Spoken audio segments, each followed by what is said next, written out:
పూర్వకాలంలో మార్గంలో ఒక ఊర్లో చారుమతి అనే ఒక స్త్రీ ఉండేదన్నమాట.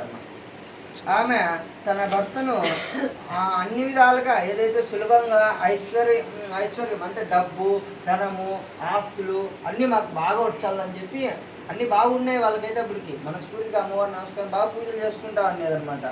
ఒక రాత్రి చారుమతి దేవికి స్వప్నంగా మహాలక్ష్మి దర్శనం ఇచ్చింది. ఎందుకంటే ఆమె పవిత్రంగా ఉంటుంది కాబట్టి లక్ష్మీదేవి వెంటనే వచ్చేస్తుంది అనమాట. లక్ష్మి ఓం సతేష్టేత వచ్చే శ్రావణ దేవతాభ్యో నమః మహాలక్ష్మీ నమో నమః ఆమె ఒక మాట చెప్పిందనమాట. ఓం సతీశ్రేష్ట, వచ్చే శ్రావణ మాస శుక్లపక్ష శుక్రవారం నాడు నా వ్రతమును ఆచరించుము. ఈ వ్రతము చేసిన వారికి సకల ఐశ్వర్యములు సౌభ్యము కలుగును అని చెప్పిందనమాట.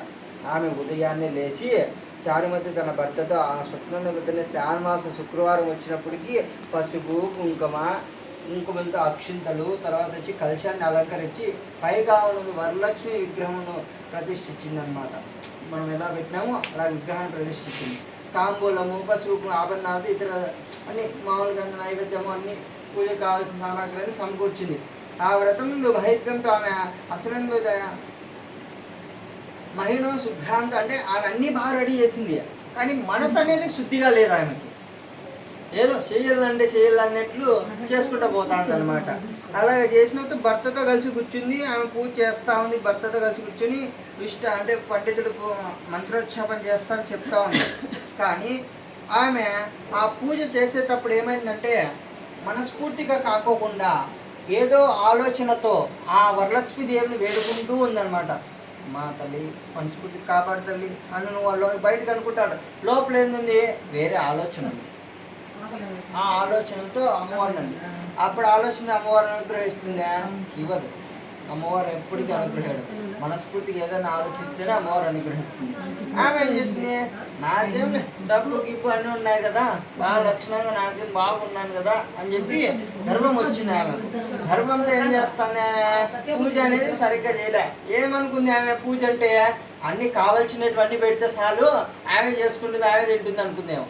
పూజ అంటే ఏంది, మనకు కావాల్సినవి పెట్టినది కాకుండా మనం కూడా మనస్ఫూర్తి చేయాలి. ఆ విషయం ఆమె మర్చిపోయి అన్నీ పెట్టింది. కొద్ది రోజులు బాగానే ఉంది, మంచిగానే పూజ చేసుకుంది. బాగా ఊర్లో కూడా చారుమతి అంటే బాగా పద్ధతిగా ఉంటుంది, మంచి ఆమె అని చెప్పి ఊర్లో పేరుంది. వాళ్ళ భర్త కూడా బాగా ఆస్తి గట్టిగా ఉన్నాయన్నమాట. కొద్ది రోజులు కాలంతటిగా వాళ్ళకి సంతాన యోగం కలిగింది. సంతానం పెద్దది అవుతా ఉంటే కొద్దీ వీళ్ళకి ఏమవుతుందంటే దెబ్బ పడతానే ఉంది. ఆమెకు అర్థం కాలే. తర్వాత అనుకొని మళ్ళా శ్రావణ శుక్రవారం వచ్చింది. వరలక్ష్మి వ్రతం లాగా ఆచరించలేదు వ్రతాన్ని. మళ్ళీ వచ్చింది, ఆచరించలేదు. మళ్ళీ వచ్చింది, ఆచరించలేదు. అలాగ గత 7 సంవత్సరాలుగా వరలక్ష్మి వ్రతం వస్తూనే ఉంది, ఆమె ఆచరించలేదు.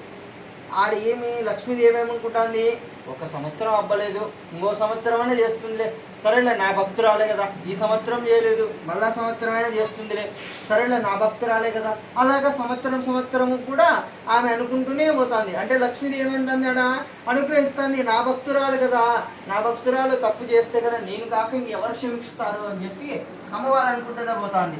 అలాగ అనుకుంటూ పోతాండే ఈమె ఏం చేస్తుంది, మైండ్కి అనేది గర్వం ఎక్కువైపోయింది. నా దగ్గర డబ్బు ఉంది, నా దగ్గర అన్నీ ఉన్నాయి, నా దగ్గరికి ఎవరైనా రావాల్సింది అన్నట్లు. కొద్ది రోజులకి తన భర్త ఏదైతే వ్యవసాయం చేస్తున్నాడో ఆ వ్యవసాయంలో లాస్ వచ్చేసింది. చాలా దెబ్బతిన్నాడు, డబ్బు పరంగా దెబ్బతిన్నాడు, ఆస్తుల పరంగా అమ్మాల్సి వచ్చింది. ఇలా దెబ్బతిన్నాడు. తర్వాత ఒక బిజినెస్ స్టార్ట్ చేసినాడు, అంటే వ్యాపారం అనేది మొదలుపెట్టుకున్నాడు. ఆ వ్యాపారంలో కూడా లాస్ వచ్చిందనమాట. ఏ పని స్టార్ట్ చేసినా ఆ పనిలో ఆటంకాలు, ఇబ్బందులు అన్ని విధాలుగా ఎట్లా తిరిగి తనకి రావాల్సిన రొమ్ము అనేది ఇబ్బంది పడతానే ఉంది. ఈమెకు అర్థం కాలేదు. తన భర్త ఒకరోజు ఇట్లి, ఓ చారుమతి ఒకసారి ఇలా రావా అని అంటాడు అన్నమాట.